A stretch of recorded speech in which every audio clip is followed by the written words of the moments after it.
యేసుక్రీస్తు నామంలో బెతస్తా విడుదల పరిచర్ల తరపున మీకు ప్రేమపూర్వకమైన వందనాలు. ఈ దిన వాక్య ధ్యానము, యుగ సమాప్తి వరకు సదాకాలము మీతో కూడా ఉన్నానని వారితో చెప్పెను. మత్తయి సువార్త 28వ అధ్యాయం 20వ వచనం. క్రీస్తు రాయబారులు ఈ ఆజ్ఞను గంభీరంగా ఎంచారు. దాన్ని ఆషియామాషిగా తీసుకోలేదు. దాని ప్రకారం చేసేందుకు బహుశక్తివంతంగా వారు పనిచేశారు. అపోస్తుల కార్యముల గ్రంథంలో వారు రాసిన లేఖనాల్లో ఇది ఎంతో స్పష్టంగా మనకు కనపడుతూ ఉంది. మీకు అంటే అక్కడ ఉన్న శిష్యులు మాత్రమే కాదు, ఈ యుగం అంతటిలోనూ వారి తరువాత వచ్చిన వారు కూడా ఈ చివరి మాటల్లో ఇది స్పష్టంగా తెలుస్తూ ఉంది.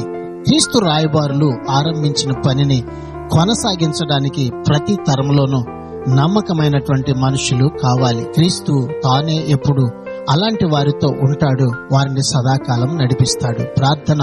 మహాపరిశుద్ధుడా, మహోన్నతుడా, జీవం కలిగిన మా మంచి యేసయ్య, నీ మహాకృపను బట్టి ప్రేమించి మరొక నూతన దినాన్ని మాకిచ్చినందుకు నీకు వందనాలు, స్తోత్రాలు చెల్లిస్తూ, నువ్వు మాకు ఇమ్మానుయేలు దేవుడిగా వచ్చి మాతో సదాకాలం ఉండి నీ నిత్య మహిమకు మమ్మల్ని సిద్ధపరుస్తున్నందుకు నీకు వందనాలు, స్తోత్రాలు చెల్లిస్తూ మా ప్రార్థన అంగీకరించి ప్రతిఫలాన్ని దయచేయమని యేసు పరిశుద్ధ నామంలో ప్రార్థించి అడిగి వేడుకుంటున్నాము తండ్రి. ఆమెన్.